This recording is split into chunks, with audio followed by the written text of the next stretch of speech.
내가 떠나는 이유 19번째. 삼촌이니까 주는 거예요. 고마워. 박 사장 받아. 고마워요. 나가면 꼭 송도로 오세요. 송도에 맛있는 집 많아요. 내가 한 잔 살게요. 오후에 아나스가 샤워를 할 때 내가 등에 비누칠을 해 주었더니 연상 땡큐 땡큐 하면서 고마워하였다. 5월 12일 수요일. 영치금은 가족이나 지인이 재소자, 개인 구자에 돈을 넣어주면 재소자가 필요할 때 필요한 물품을 살 수가 있다. 헌데 나는 경찰서 지장에 있을 때 영치금 생각을 중요하게 생각하지 않았다. 가족들 역시 생각을 못하였던 것이다. 그로 인해 나로서는 불편한 게 하나둘이 아니었다. 더 솔직한 것은 유치장에 있을 때 가족이 면회 오자 그때 임씨가 영치금 얘기를 해 주었지만 아무리 가족이라도 염치 없이 돈 얘기를 한다는 것은 그리 내키지 않았던 것이다. 알아서 챙겨주길 바랬는데 아내도 그것까지는 생각을 못한 것 같았다. 영치금 하나 없는 나에게 메리아스, 네이와 노트를 박 사장이 같이 구매 신청해 주었다. 엄선재, 고영민, 이수근이 서로 내가 필요한 물품을 구매해 주겠다고 하기에 됐어. 박 사장이 신청했어. 고마워. 그리고 박 사장이 고마웠다. 2020년도 작년 달력이 입구 쪽 창가벽 쪽에 붙어 있었다. 시골에 가면 벽지 대신 달력을 풀칠하여 붙여놓은 것처럼 우리 방에 세월 지난 작년 달력이 벽에 붙어 있었던 것이다. 우리 6번 방에는 올해 달력이 없었다. 날짜를 알고 싶으면 소지나 교도관에게 물어서 확인해 주었다. 작년 2020년도 달력 8월이 올해 5월달 달력하고 똑같기에 작년 8월 달력을 보고 5월 계획을 살피는 것이다. 나는 내가 태어나서 남자의 배가 이렇게 큰 사람은 처음 봤다. 수근이 배를 처음 본 순간 새 쌍둥이가 들어있다는 착각을 할 정도였다. 배가 남산만하다는 얘기는 임산부가 아니라 수근이를 두고 하는 얘기 같았다. 눈이 커다랗고 40대 초반의 나이치고는 너무 젊어 20대 후반 정도로 보였다. 친한 친구가 오늘 오기로 되어 있었는데 그 친구가 면회를 오지 않아 실망하고 있다.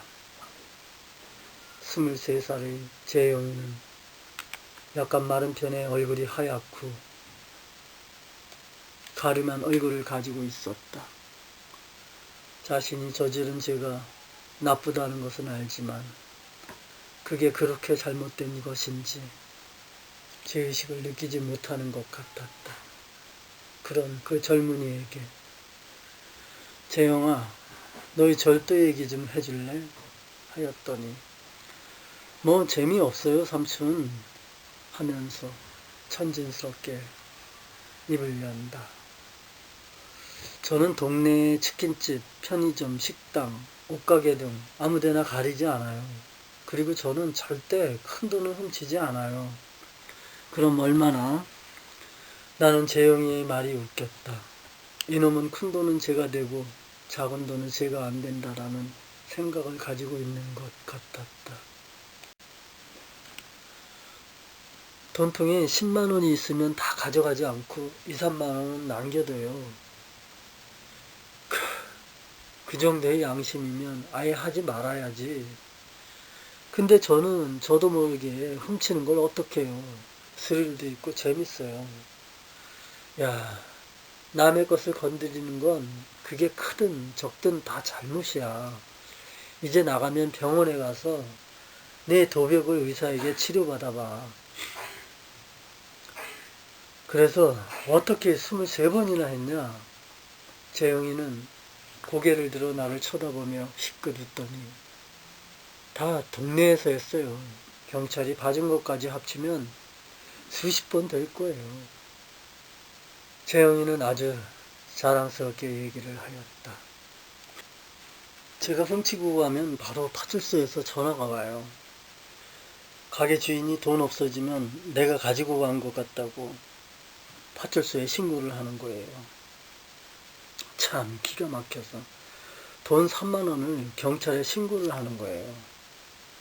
재영이는 3만 원 가지고 자기를 신고한 가게 주인을 원망하는 눈치였다.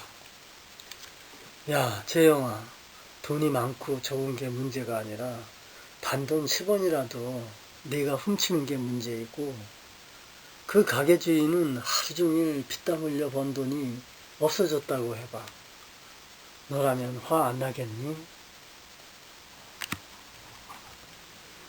야, 너 그러면 경찰하고는 친해졌겠다. 옆에서 가만히 듣고 있던 선재가 물어보았다. 네, 이제 동네에서 돈만 없어지면 제일 먼저 저한테 전화가 와요. 치킨집 너지? 하면서요. 어떤 때는 다른 놈이 했는데 저 아니냐고 하여 경찰하고 싸운 적도 있었어요.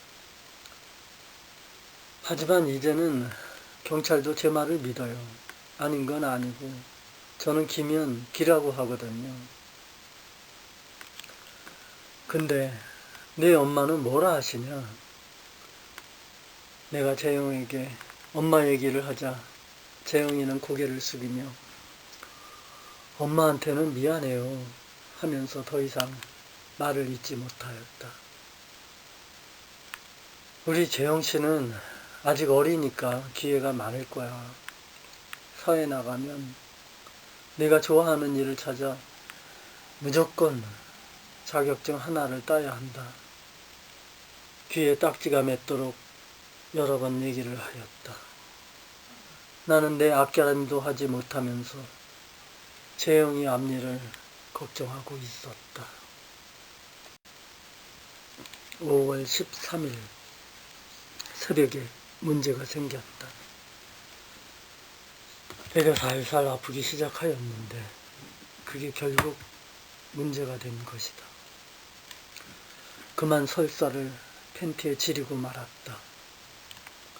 모두들 자고 있는 이 밤에 화장실 물소리는 분명 클 텐데 어쩌나 하면서 조심조심 팬티를 벗고 빨래비누로 팬티를 빨기 시작하였다.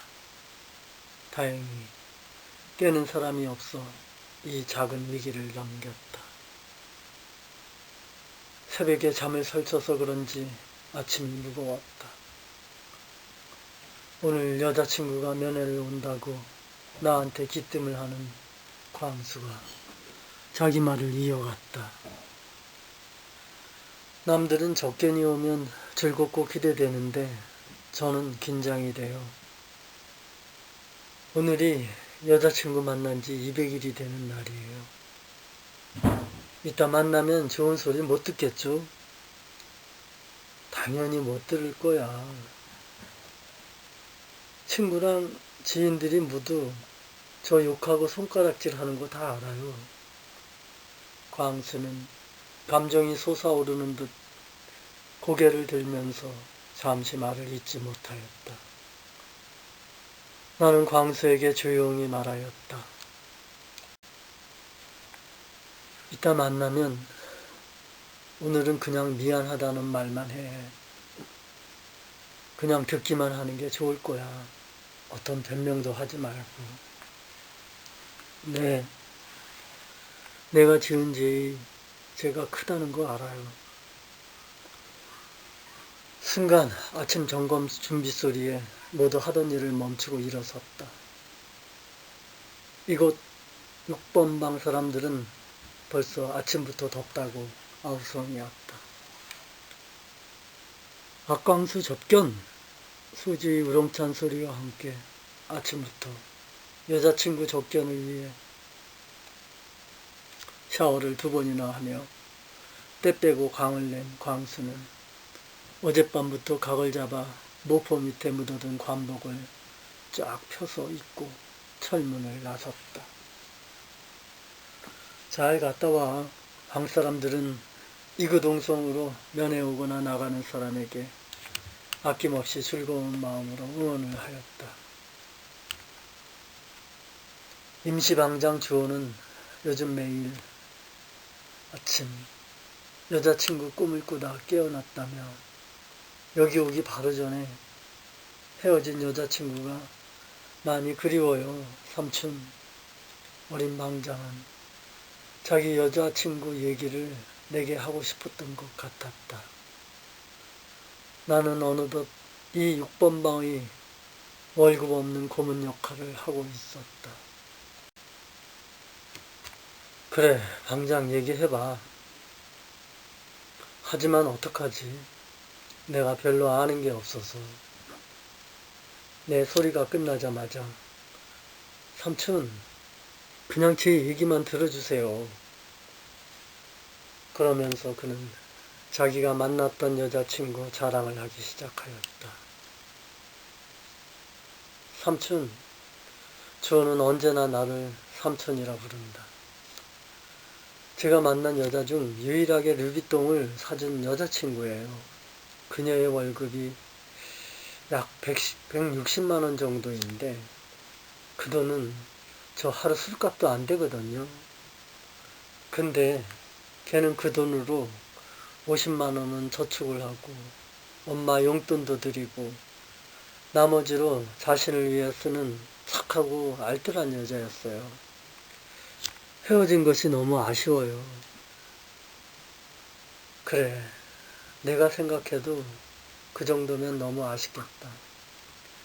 나는 주호의 말만 들으면 꽤 괜찮은 아가씨라 생각이 들었다. 나는 주호에게 맞장구를 쳐주며 아쉬움을 같이 한다는 표현을 하였다. 그리고 보스, 어린 방장을 부를 때 나는 가끔 보스라고 불렀다. 근데 문신은 왜 한 거야? 네?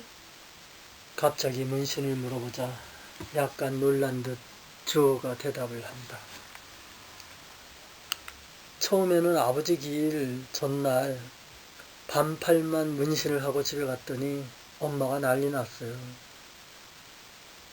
나는 주호의 말을 듣고 아버지가 일찍 돌아가셨다는 것을 알게 되었고 한편으로는 어린 나이에 고생이 많았을 거란 짐작을 하였다. 그리고 다음날 나머지 반팔마저 하고 집에 갔더니 엄만 기절했어요. 근데 엄마도 그렇게 싫어하는 문신을 왜 한 거야? 뭐 그냥 했어요. 삼촌도 아시잖아요. 가오도 있고 생각 없이. 언젠가 친구들하고 목욕탕에 갔는데 아무도 우리 곁에 못 오는 거예요. 저같이 100kg 넘는 애들 4명이 탕 안에 있으면은 저라도 겁날 거예요.